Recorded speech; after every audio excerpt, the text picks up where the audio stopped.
पटवारी का fresh batch चालू होगा आज से। क्लियर है? सब्जेक्ट आप सब लोगों को पता है, थोड़ा सा चेंजेस हुआ है पटवारी के बैच में। तो वो चेंजेस क्या हुआ है कि पंचायती राज को हटा करके किसको शामिल कर लिया है? मैनेजमेंट या प्रबंधन को। क्लियर? तो आज से हम लोग शुरुआत करेंगे और थोड़ी सी बैच की इंफॉर्मेशन मैं आपको दे दूं। कंटिन्यूअस बैच चलेगा आपका 8:30 से 11:30। कितने से? 8:30 से 11:30 तक आपका बैच रहेगा।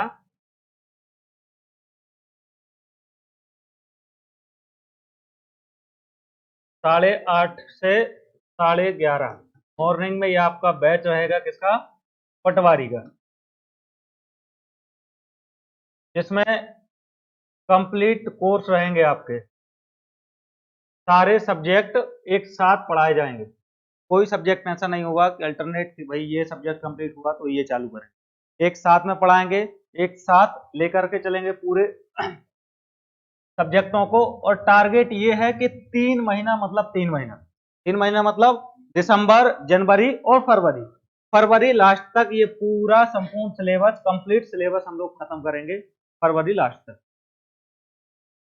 और दूसरी चीज ये है कि इसमें एक और व्यवस्था है, और वो है कि जब मार्च का महीना शुरू होगा, मतलब एग्जाम के 10 से 15 दिन पहले, 15 दिन पहले कम से कम ये फिक्स रखिए कि एग्जाम के 15 दिन पहले हम लोग टेस्ट सीरीज चालू करेंगे, जो बिल्कुल क्या रहेंगी?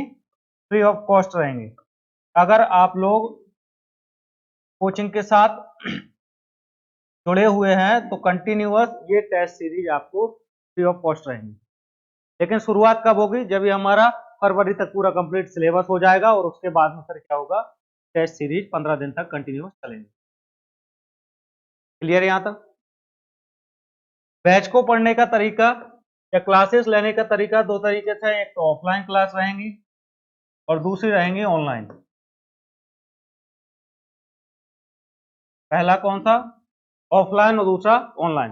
टेस्ट सीरीज ऑफलाइन में भी रहेंगी और ऑनलाइन में भी रहेंगी। और पूरा मटेरियल अगर आप पेड अप कोर्स लिए हैं बीएससी का ऑनलाइन के, पटवारी के लिए ऑनलाइन अगर आप बैच लिए हैं, तो पूरा मटेरियल कहाँ मिलेगा?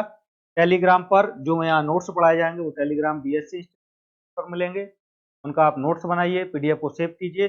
और जो टेस्ट सीरीज रहेंगी वो डायरेक्ट कहाँ से ली जाएंगी? यहीं से ऑनलाइन माध्यम से यहाँ से टेस्ट करवाए जाएंगे। और जो भी उनका मटेरियल होगा, जो बच्चा नहीं दे पा रहा है, उसके लिए अवेलेबल होंगे वो टेलीग्राम पर पीडीएफ के रूप। कोई डाउट? क्लियर है? अब लोग आते हैं हम लोग आते हैं अब हमारे सब्जेक्ट पे। और क्या है ना, हमारा सब्जेक्ट क्या था? मध्य प्रदेश, ठीक है या? ठीक है। मध्य प्रदेश के जीके के बारे में इस लेक्चर में कंप्लीट करेंगे। उससे पहले हम लोग थोड़ा सा इसका सिलेबस जान लेते हैं कि हमको सिलेबस में पढ़ना क्या क्या है। सबसे पहले पढ़ेंगे हम भूगोल। सिलेबस को अगर बांटने की कोशिश करें तो 3 हिस्सों में बांटेंगे। पहला होगा भूगोल, दूसरा होगा इतिहास, फिर होगा राजनीतिक या राजनीति, एंड लास्ट में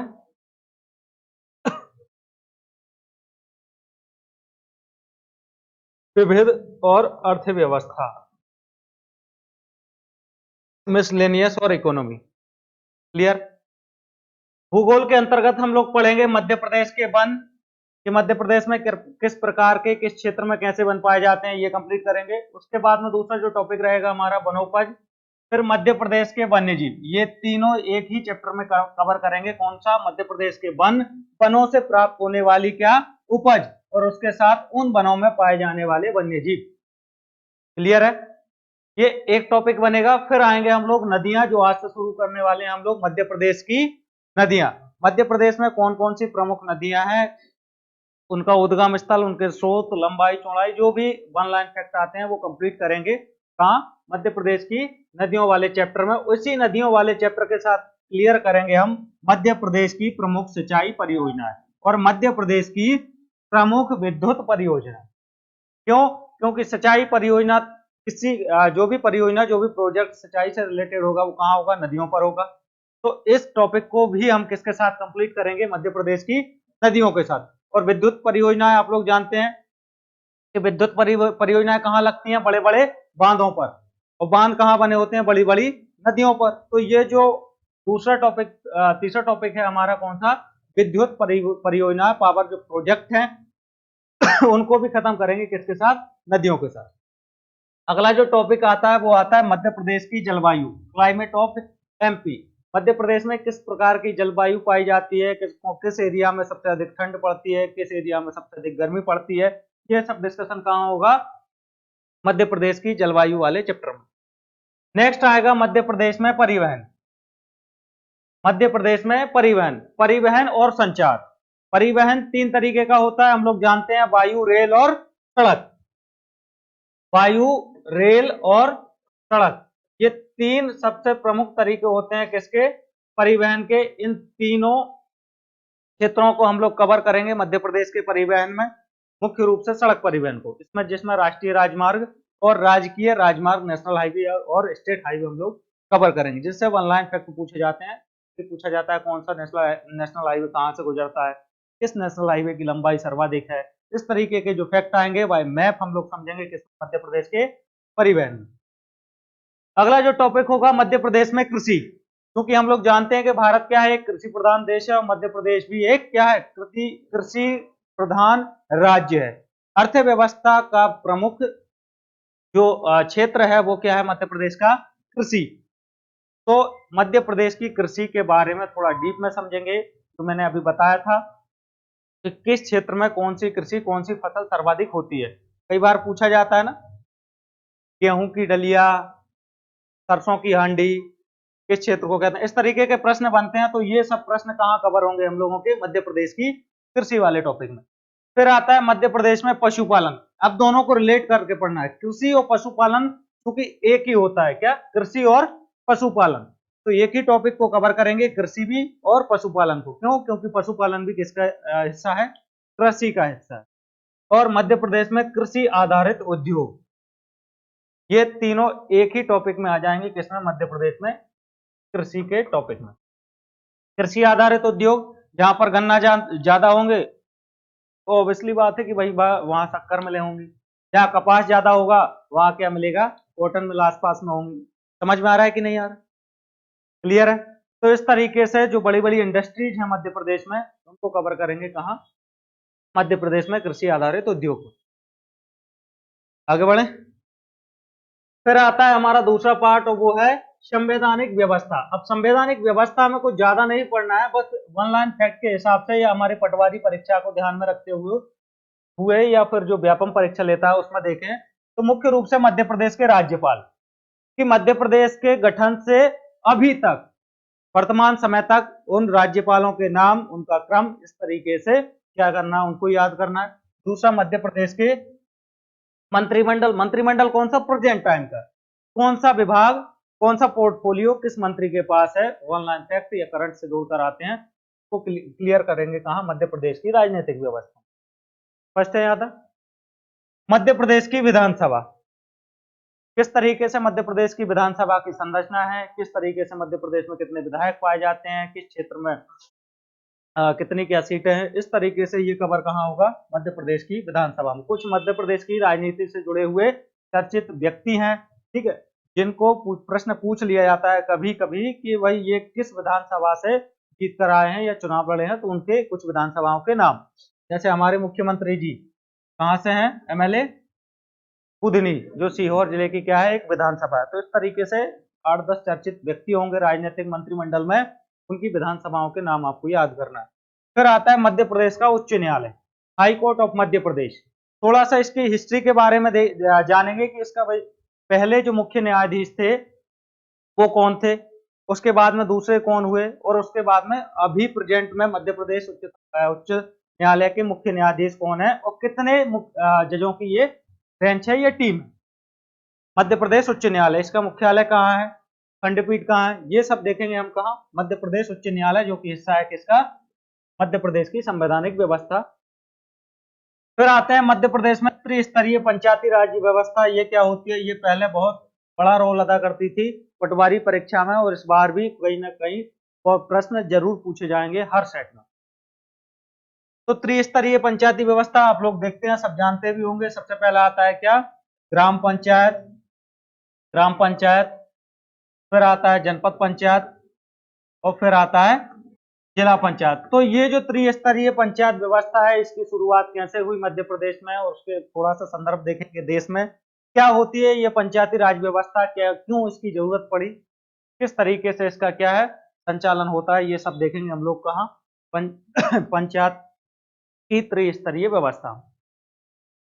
लास्ट मध्य प्रदेश में नगरीय प्रशासन व्यवस्था। अब ये तो जो पंचायती राज व्यवस्था है, प्रशासन हमेशा बात करें तो दो क्षेत्रों में किया जाता है कि ग्रामों का, ये जो पंचायती राज व्यवस्था है ये तो प्रशासन कहाँ का देखेगी? ग्रामों का, गांवों का। अब इसी तरीके से मध्य प्रदेश में बड़े बड़े शहर भी हैं, तो वहां की व्यवस्था क्या होगी? जो इतने बड़े बड़े शहर हैं कि कम से कम आप 20 और 30 गांव को मिला दोगे तो एक शहर है। तो इस तरीके से एक चुनौतियां वहां अलग होती हैं प्रशासन की, कहाँ? शहरों में। तो शहरों की क्या प्रशासनिक व्यवस्था है, क्या एडमिनिस्ट्रेशन है, ये सब देखेंगे हम कहाँ? नगरीय प्रशासन व्यवस्था में। जो आप लोग देखते होंगे नगर पालिका, नगर परिषद, नगर निगम, देखते हैं ये सब कहाँ पढ़ेंगे हम लोग? मध्य प्रदेश में नगरीय प्रशासन व्यवस्था। अगला टॉपिक आएगा मध्य प्रदेश की अर्थव्यवस्था, इकोनॉमी, सबसे मोस्ट पार्ट। क्यों? ऐसा तो यहीं से आता है ना, चलता तो सब कुछ यहीं से। तो अर्थव्यवस्था की बात करें तो सबसे पहले जनसांख्यिकी एवं मध्य प्रदेश की जनगणना। जनगणना मतलब 2011 से संबंधित मुख्य आंकड़े, कुछ आंकड़ों को देखेंगे। फिर आएगा मध्य प्रदेश में आर्थिक विकास, किस तरीके से जब मध्य प्रदेश बना देश आजाद हुआ, मध्य प्रदेश का गठन हुआ, तो मध्य प्रदेश में किस तरीके से आर्थिक विकास निरंतर चलता गया। कुछ पंचवर्षीय योजनाएं भी देखेंगे उसमें। और मध्य प्रदेश के प्रमुख उद्योग, अर्थव्यवस्था किससे चलेगी? एक कृषि से, दूसरा उद्योगों से। कृषि तो आपने यहां से पढ़ ली। अब दूसरा मेन पॉइंट आएगा, वो क्या होगा? हमारा उद्योग, इंडस्ट्री। तो कुछ मध्य प्रदेश में उद्योगों के बारे में चर्चा करेंगे। मध्य प्रदेश की जातियां, अनुसूचित एवं अनुसूचित जनजातियां। अब इस पॉइंट को चाहे आप सेपरेट कर सकते हैं या इसमें मिला करके रख सकते हैं, ठीक है। इस पॉइंट को काफी डीप में पढ़ेंगे, और इस पॉइंट को आप चाहें तो आर्ट एंड कल्चर में भी रख सकते हैं, कला और संस्कृति में रख सकते हैं। कौन से वाले पार्ट को? Scheduled tribes and schedule caste, अनुसूचित जाति और जनजाति। अनुसूचित जाति के बारे में कम पढ़ेंगे, डीप में पढ़ना है हम लोगों को अनुसूचित जनजाति। क्यों? क्योंकि हमारे मध्य प्रदेश जो है देश में सर्वाधिक एसटी जनसंख्या कहां पाई जाती है? एमपी में। तो इसलिए इसको थोड़ा डीप में पढ़ेंगे। फिर आता है मध्य प्रदेश की कल्याणकारी योजनाएं। मध्य प्रदेश सरकार द्वारा समय समय पर विभिन्न जनमानस के कल्याण के लिए कुछ योजनाएं चलाई गई हैं, जिनमें कई बार रिपीट प्रश्न होते हैं। कुछ योजनाओं के नाम देखेंगे, शुरुआत उनकी कब से हुई वो देखेंगे, उसके साथ साथ में किस समुदाय या किस क्षेत्र से रिलेटेड वो योजना है। क्लियर है? यहाँ तक समझ में आ रहा है? सबसे पहले भूगोल और संवैधानिक व्यवस्था, और उसके बाद में इकोनॉमी। एक पिक्चर क्रिएट हो रही है कि हमें पढ़ना क्या है और कैसे पढ़ना है। आगे बढ़ते हैं, फिर देखते हैं। तो राष्ट्रीय एवं प्रादेशिक संवैधानिक या सांविधिक संस्थाएं, इस पॉइंट को हटाओ यहां से, और इसकी जगह एक सीधा सा पॉइंट लिख लो, और वो है इतिहास, कला, संस्कृति। ये हमारा टॉपिक रहेगा, और इसी में हम लोग देखेंगे कला और संस्कृति। कला और संस्कृति, आर्ट एंड कल्चर की बात करें तो उसमें क्या आ जाएगा? मध्य प्रदेश के प्रमुख त्योहार, समझ रहे हो ना? मध्य प्रदेश के प्रमुख लोक संगीत। समझ में आ रहा है क्या क्या पढ़ना आर्ट एंड कल्चर में? फिर आएगा मध्य प्रदेश की लोक कलाएं, विभिन्न मध्य प्रदेश के अलग अलग अंचलों में कहीं नाटक अलग अलग प्रचलित हैं, कहीं लोक कथाएं प्रचलित हैं, कहीं अलग अलग लोक गायन प्रसिद्ध है कि नहीं? इन तो देखेंगे कि मध्य प्रदेश के विभिन्न विभिन्न हिस्से, जैसे मालवा, निमाड़, और उसके साथ बुंदेलखंड, बघेलखंड में, इन चारों पांचों क्षेत्रों में क्या क्या लोक कथाएं, क्या क्या लोक नाटक मुख्य रूप से फेमस है। ये कहाँ देखेंगे हम लोग? लोक कलाएं, लोक संगीत और प्रमुख त्योहारों में। और ये टॉपिक आएगा स्थापत्य कला। स्थापत्य कला तब जो मुख्य रूप से ये आता है पर्यटन में। इसमें आएगा पर्यटन में जो विभिन्न प्रकार के दुर्ग हैं, फोर्ट हैं, या जो पर्यटन स्थल हैं, क्या स्थापत्य कला रही है मध्य प्रदेश में, ये सब लोग देखेंगे कहाँ, art and culture and history वाले पार्ट में। फिर आता है लोक साहित्य, और लास्ट में आता है मध्य प्रदेश के प्रमुख धार्मिक एवं पर्यटन स्थल। वो स्थलों को देखेंगे जिन्होंने धार्मिक रूप से तो फेमस है, उनके साथ साथ में एमपीटी मध्य प्रदेश टूरिज्म ने जिन्हें क्या करके रखा है, चिन्हित करके रखा है। तो कुछ ऐसे धार्मिक स्थलों के बारे में देखेंगे। और मध्य प्रदेश के, ये बहुत इंपॉर्टेंट पार्ट है, मध्य प्रदेश के प्रमुख जनजातीय व्यक्तित्व। ये कई बार प्रश्न पूछा जाता है। टाटिया भील, सबका नाम सुना है, बिरसा मुंडा, ये मध्य प्रदेश के तो नहीं है लेकिन जनजातीय व्यक्तित्व है, तो बिरसा मुंडा के बारे में भी थोड़ा सा पढ़ेंगे, ठीक है। उसके साथ में मध्य प्रदेश के संदर्भ में बात करें तो टाटिया भील, भूरीबाई, इस तरीके से ये क्या है, कई सारे मध्य प्रदेश के 10 से 12 प्रमुख जनजातीय व्यक्तित्व हैं जिन्होंने देश या विदेशी, राष्ट्रीय, अंतर्राष्ट्रीय स्तर पर किसी न किसी रूप में, किसी न किसी क्षेत्र में क्या है, ख्याति प्राप्त की। तो इस प्रकार के व्यक्तित्व के बारे में, व्यक्तियों के बारे में भी हम लोग डिस्कस करेंगे। क्लियर है। अब आते हैं इतिहास वाले पार्ट पर। इतिहास की बात करूं तो सबसे पहले प्राचीन इतिहास, क्या देखेंगे, प्राचीन इतिहास। मध्य प्रदेश का प्राचीन इतिहास में क्या योगदान रहा है, या प्राचीन इतिहास का मध्य प्रदेश में क्या योगदान रहा है, ये कहां करेंगे, मध्य प्रदेश के इतिहास के पहले पार्ट में कंप्लीट करेंगे। फिर दूसरा आएगा मध्यकालीन इतिहास, medieval history of Madhya Pradesh. मध्यकालीन जो समय था, मध्यकालीन इतिहास का जो समय था मध्य प्रदेश में, क्या उसका देखने को मिला, क्या चेंजेस आए, किस तरीके से प्रशासन व्यवस्था थी, किस हिस्से में किस राजा ने शासन किया, क्या क्या किस समय में, मध्यकालीन समय में कौन कौन घटनाएं मध्य प्रदेश में हुई, ये कहां देखेंगे हम लोग, मध्य प्रदेश का मध्यकालीन इतिहास। एंड लास्ट में देखेंगे मॉडर्न हिस्ट्री ऑफ एमपी, आधुनिक इतिहास, मध्य प्रदेश का आधुनिक इतिहास। क्लियर है, यहां तक सिलेबस क्लियर है। और ये 100% में डिस्कस जो सिलेबस कर चुका हूं, 100% श्योर रहना कि आप इस सिलेबस के दम पर या इस सिलेबस को कंप्लीट करके पीएससी भी दोगे, और वो भी निकलेगा आपका क्लियरिटी से। क्यों? क्योंकि हम लोग इसको पढ़ेंगे ही उसी तरीके से, थोड़ा डीप लेके पढ़ेंगे, बट कोई डाउट नहीं रहना चाहिए। ऐसा नहीं कि भाई आए तो व्यापम में आ रहा है तो ऊपर ऊपर पढ़ा के और जो मोस्ट फैक्ट है वो बताओ तो खत्म करो उसको, बिल्कुल कतई नहीं होगा। बिल्कुल, जो आप लोग जब सिलेबस कंप्लीट करो तो पीएससी के 2 4 5 साल पुराने पेपर उठाना प्रीलिम्स के, और मध्य प्रदेश के जो 30 35 40 क्वेश्चन आते हैं उसको लगा के देख लेना, कॉन्फिडेंस अपने आप आ जाए। क्लियर है यहाँ तक? सिलेबस में कोई डाउट किसी को? आगे बढ़े, बढ़े आगे।